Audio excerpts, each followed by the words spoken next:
নমস্কাৰ লৈ আহিছো এই মুহূৰ্তত এটা অতিকৈ গুৰুত্বপূৰ্ণ খবৰ ইতিমধ্যে যেটো এক দেশ আৰু এক নিৰ্বাচনৰ প্ৰক্ৰিয়াত অনুমোদন দিয়া হৈছে কেবিনেটত এই যে সিদ্ধান্তত ইতিমধ্যে অনুমতি জনোৱা হৈছে আৰু এই প্ৰক্ৰিয়া ইতিমধ্যে দেশৰ উন্নতিত সহায় কৰিব বুলি ৰাজ্যৰ মুখ্যমন্ত্ৰী ডক্টৰ হিমন্ত বিশ্ব শৰ্মাই এবাৰ তেওঁৰ প্ৰতিক্ৰিয়া প্ৰকাশ কৰা দেখিবলৈ পোৱা গৈছে যেহেতু অসমৰ দৰে এখন ৰাজ্যত বাৰে বাৰে নিৰ্বাচন হোৱা প্ৰক্ৰিয়াই দেশৰ জনগাঁথনি তথা দেশৰ যি উন্নতি তথা ৰাজ্যৰ যি উন্নতি তাত বিভিন্ন ধৰণে প্ৰভাৱ পেলাই বুলি উল্লেখ কৰিছে ৰাজ্যৰ মুখ্যমন্ত্ৰী গৰাকীয়ে আৰু একে সময়তে নিৰ্বাচন অনুষ্ঠিত হলে যিসমূহ ৰাজনৈতিক দল থাকিব সেই ৰাজনৈতিক দলসমূহে একেলগে নিৰ্বাচনী প্ৰচাৰ চলাব পাৰিব একেলগে তেওঁলোকে নিৰ্বাচনী কাম-কাজ সম্পন্ন কৰিব পাৰিব আৰু ইয়াৰ জৰিয়তে ৰাজ্যৰ যি উন্নতি সেই উন্নতি অব্যাহত থাকিব বা উন্নতিৰ প্ৰক্ৰিয়াৰ ক্ষেত্ৰত সহায় কৰিব বাৰে বাৰে হোৱা নিৰ্বাচনৰ প্ৰক্ৰিয়াই দেশৰ যি বা তথা ৰাজ্যৰ যি ভূমিকা সেই ভূমিকাত বিভিন্ন ধৰণে প্ৰভাৱ পেলাই বুলি উল্লেখ কৰিছে ৰাজ্যৰ মুখ্যমন্ত্ৰী গৰাকীয়ে আৰু এই ব্যৱস্থাক তেওঁ ইতিমধ্যে সমৰ্থন জনোৱা দেখিবলৈ পোৱা গৈছে আমি জনাম এই মুহূৰ্তত সবিশেষ আমি জনাইছো এই মুহূৰ্তত এটা গুৰুত্বপূৰ্ণ খবৰ এক দেশ এক নিৰ্বাচনৰ প্ৰক্ৰিয়াক লৈ ৰাজ্যৰ মুখ্যমন্ত্ৰী গৰাকীয়ে প্ৰতিক্ৰিয়া প্ৰকাশ কৰিছে তেওঁ ইতিমধ্যে নিজৰ যি মত সেই মত তেওঁ দাঙি ধৰিছে দেশত বেলেগ বেলেগ সময়ত হোৱা নিৰ্বাচনৰ প্ৰক্ৰিয়াৰ বহু সমস্যাৰ সৃষ্টি হয় বিভিন্ন ধৰণৰ সমস্যাৰ সৃষ্টি হয় নিৰ্বাচনী প্ৰক্ৰিয়াৰ সময়ত ৰাজনৈতিক দলৰ নিৰ্বাচনী প্ৰচাৰত বহু খৰচ হয় যিসমূহ ৰাজনৈতিক দল থাকে সেই ৰাজনৈতিক দলসমূহে কেম্পেইন কৰাৰ সময়ত বহু পইচা খৰচ হয় ৰাইজৰ পৰা দান বৰঙণি লোৱা হয় আৰু সেই নিৰ্বাচনৰ প্ৰচাৰৰ যিসমূহ টকা পইচা ৰাইজৰ যিসমূহ দান বৰঙণি তাৰ পৰাই লোৱা হয় বুলি উল্লেখ কৰিছে দেশত পূৰ্বে এনে ব্যৱস্থা নাছিলে এক দেশ এক নিৰ্বাচনৰ ব্যৱস্থাই ৰাজ্যৰ উন্নতি সাধন কৰিব ইতিমধ্যে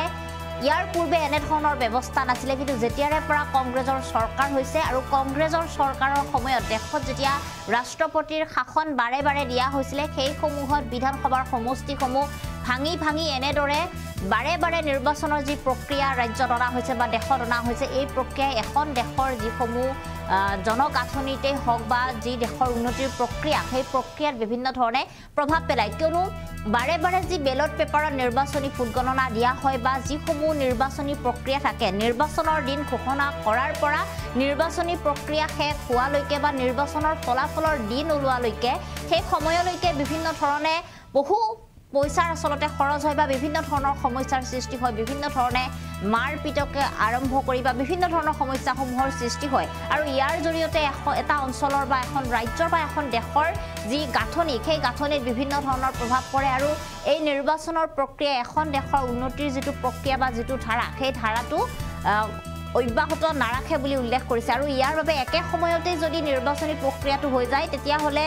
সকলো সুবিধা আগৰ দৰে হৈ যাব বা এখন দেশৰ উন্নতিৰ প্ৰক্ৰিয়াত এই যে এক দেশ আৰু এক নিৰ্বাচনৰ প্ৰক্ৰিয়া ইতিমধ্যে কেন্দ্ৰীয় কেবিনেটত অনুমোদন জনোৱা হৈছে এই প্ৰক্ৰিয়াটোৱে সহায় কৰিব বুলি উল্লেখ কৰিছে ৰাজ্যৰ মুখ্যমন্ত্ৰী গৰাকীয়ে অসমৰ দৰে এখন ৰাজ্যত বাৰে বাৰে নিৰ্বাচন অনুষ্ঠিত হোৱাৰ কোনো দৰকাৰ নাই কোনো প্ৰয়োজন নাই বুলি উল্লেখ কৰিছে মুখ্যমন্ত্ৰী গৰাকীয়ে একে সময়তে নিৰ্বাচন অনুষ্ঠিত হওক যিসমূহ শাসকীয় দলৰ বা বিৰোধী দলৰ বা আন যিসমূহ ৰাজনৈতিক দল থাকে সেই দলসমূহে একেলগে তেওঁলোকৰ নিৰ্বাচনীৰ যি প্ৰক্ৰিয়া নিৰ্বাচনৰ যি তেওঁলোকৰ প্ৰচাৰ একেলগে সেই নিৰ্বাচনী প্ৰচাৰসমূহ তেওঁলোকে চলাওক আৰু একে সময়তে নিৰ্বাচন অনুষ্ঠিত হওক তেনেহ'লে ৰাইজৰো কোনো ধৰণৰ সমস্যা নহ'ব আৰু ৰাজ্যৰ উন্নতিটো এই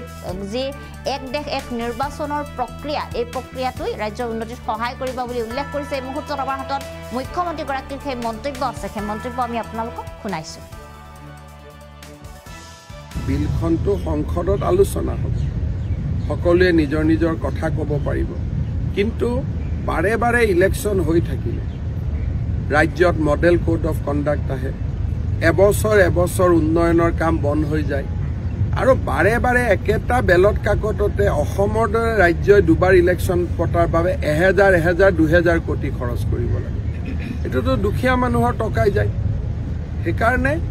সকলোৰে বাবে ভাল যদি এটা সময়তে একেলগে ইলেকশ্যন হয় টকা পইচাৰ খৰচ কমিব কেম্পেইন একেলগে হ'ব পলিটিকেল পাৰ্টিজবিলাকৰ খৰচ কম হ'ব আৰু পলিটিকেল পাৰ্টিয়েও খৰচ ক'ৰ পৰা লয় আকৌ ৰাইজৰ পৰাই দান বৰঙণি লয় গতিকে মোৰ মতেদি ওৱান নেশ্যন ওৱান ইলেকশ্যনৰ ওপৰত যেতিয়া সংসদত চৰ্চা হ'ব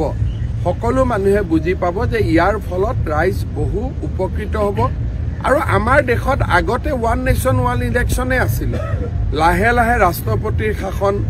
বা বিধানসভা ভাঙিহে এইটো পৰিৱেশ হ'ল নহ'লে আমাৰ স্বাধীনতাৰ দুখ মুকালিতে ওৱান নেশ্যন ওৱান ইলেকশ্যনে আছিল কোনেও কল্পনাও কৰা নাছিল যে এনেকে ভাঙি ভাঙি হৈ যাব